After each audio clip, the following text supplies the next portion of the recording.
Halo Speed Lovers, Toprak frustrasi di Jerez. Yamaha bermasalah, finish 19, dan akui tak bisa menikmati balapan. Tanda krisis? Akhir pekan pahit harus dialami Toprak Razgatlioglu dalam lanjutan MotoGP 2026 di Circuito de Jerez Angel Nieto. Pembalap rookie dari tim Pramac Yamaha itu tak hanya harus menghadapi masalah performa motor, tetapi juga menjalani hukuman long lap penalty yang semakin memperburuk situasinya di lintasan. Semua bermula dari insiden di sprint race hari Sabtu, ketika Toprak terlibat tabrakan dengan Lorenzo Savadori, pembalap wildcard Aprilia. Insiden tersebut membuat keduanya terjatuh dan memaksa Toprak menerima penalti pada balapan utama hari Minggu. Dengan start dari posisi belakang ditambah hukuman long lap, peluang Toprak untuk bersaing praktis langsung menipis sejak awal balapan. Hasilnya pun jauh dari harapan. Ia hanya mampu finish di posisi ke-19 atau kedua dari belakang, tertinggal hingga 44,5 detik dari pemenang balapan, Alex Marquez dari tim Gresini Ducati. Namun masalah Yamaha di Jerez ternyata tidak hanya dialami Toprak. Seluruh pembalap Yamaha tampil di bawah ekspektasi. Fabio Quartararo menjadi yang terbaik di antara mereka dengan finish di posisi ke-14, disusul Alex Rins di posisi ke-16, dan Jack Miller di posisi ke-18. Hasil ini semakin mempertegas bahwa masalah Yamaha bukan sekadar pada individu pembalap, melainkan pada performa motor secara keseluruhan.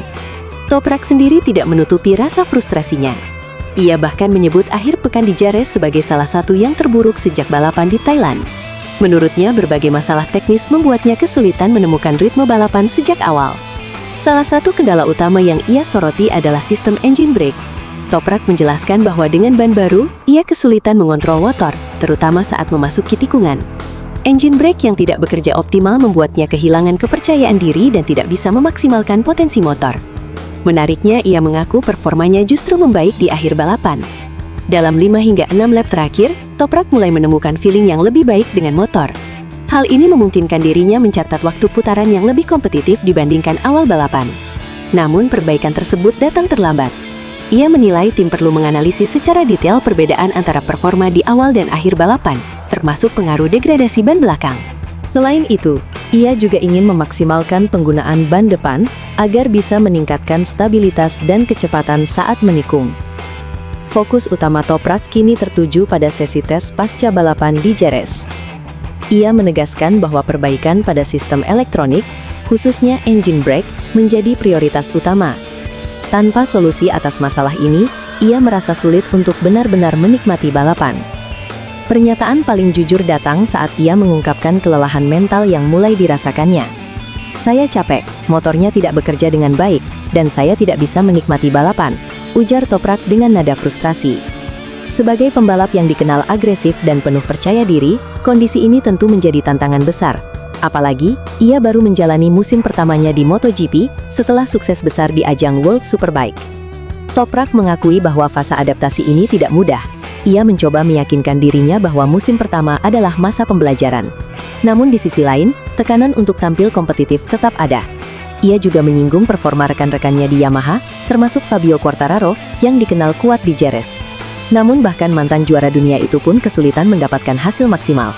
Hal ini semakin memperkuat dugaan bahwa Yamaha tengah menghadapi masalah teknis serius. Toprak pun berharap, jika masalah engine brake berhasil diatasi, ia bisa kembali menemukan gaya balap khasnya. Ia ingin kembali menjadi Toprak yang dulu, pembalap yang agresif, percaya diri, dan mampu bersaing di barisan depan. Saat ini ia merasa kepercayaan diri tersebut belum sepenuhnya kembali, karena feeling dengan motor baru muncul terlalu terlambat dalam balapan. Selain engine brake, ia juga menyoroti aspek lain seperti kemampuan menikung dan grip ban belakang yang perlu ditingkatkan. Semua ini menjadi pekerjaan rumah besar bagi Yamaha. Di klasemen sementara MotoGP 2026, posisi Toprak juga belum menggembirakan. Ia berada di peringkat ke-20 dengan baru mengoleksi 1 poin, yang didapat dari finish ke-15 di GP Amerika. Sementara itu, Quartararo berada di posisi ke-16 dengan 11 poin, Rins di posisi ke-19 dengan 3 poin, dan Miller masih tanpa poin di peringkat ke-21. Hasil ini jelas menjadi alarm bagi Yamaha. Kini, harapan tertuju pada sesi tes dan seri-seri berikutnya. Apakah Yamaha mampu bangkit dan memperbaiki masalah teknis mereka? Ataukah musim 2026 akan menjadi salah satu periode tersulit bagi pabrikan asal Jepang tersebut? Bagi Toprak, jawabannya sederhana. Selama motor belum bekerja dengan baik, perjuangan di lintasan akan terasa jauh lebih berat, dan kenikmatan balapan pun sulit untuk kembali dirasakan.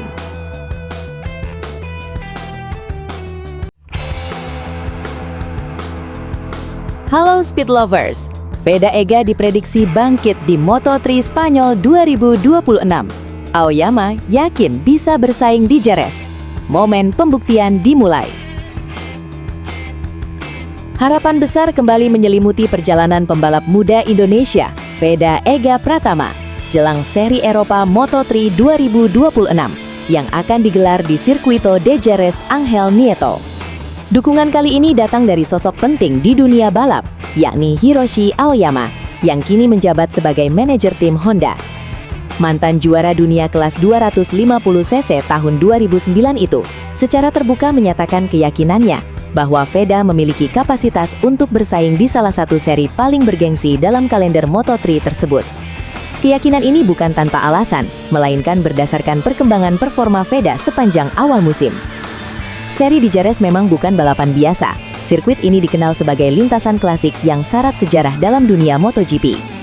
Banyak pembalap legendaris lahir dan mengukir prestasi di trek ini, menjadikannya sebagai salah satu ujian sesungguhnya bagi para rider muda. Aoyama menilai, balapan di Spanyol akan menjadi tantangan besar sekaligus peluang emas bagi Veda untuk menunjukkan kualitasnya di level dunia. Menurutnya, tim telah memanfaatkan jeda 3 pekan setelah seri Amerika Serikat dengan sangat maksimal. Periode tersebut digunakan untuk melakukan evaluasi menyeluruh, mulai dari performa motor, strategi balap, hingga kesiapan mental para pembalap. Ia menyebut fase ini sebagai momen penting untuk riset sebelum memasuki seri Eropa yang terkenal lebih kompetitif. Hasil dari kerja keras tersebut, kata Aoyama, mulai menunjukkan perkembangan positif.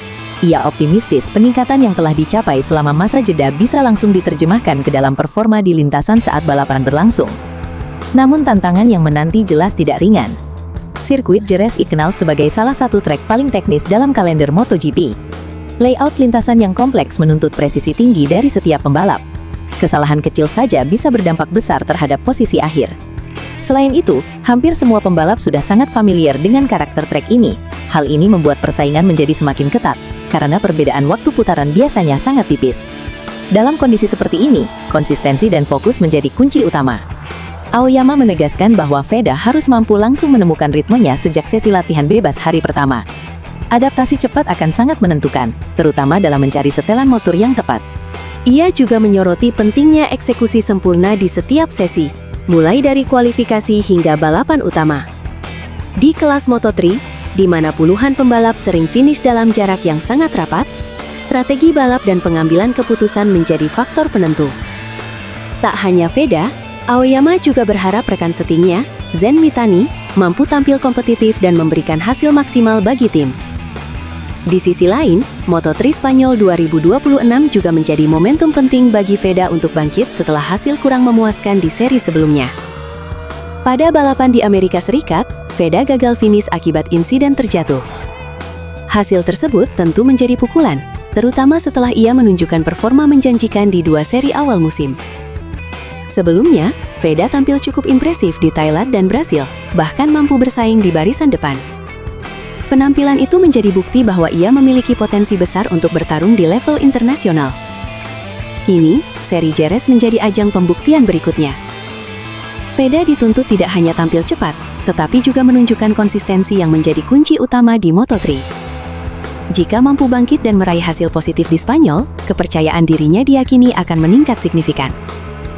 Lebih dari sekadar hasil balapan, seri ini juga menjadi bagian penting dalam perjalanan karir Veda. Seri Eropa dikenal sebagai fase krusial dalam kalender MotoGP. Banyak tim dan pabrikan mulai melakukan penilaian serius terhadap performa para pembalap muda di fase ini. Artinya, setiap penampilan di lintasan tidak hanya menentukan hasil balapan, tetapi juga masa depan karir. Bagi Veda, kesempatan ini bisa menjadi langkah besar untuk semakin mendekatkan dirinya ke jenjang yang lebih tinggi, termasuk peluang naik ke Moto2 di masa depan. Dengan dukungan penuh dari tim dan kepercayaan dari sosok berpengalaman seperti Hiroshi Aoyama, Veda kini memiliki modal penting untuk menghadapi tantangan di Jerez. Namun pada akhirnya, semua akan ditentukan di lintasan.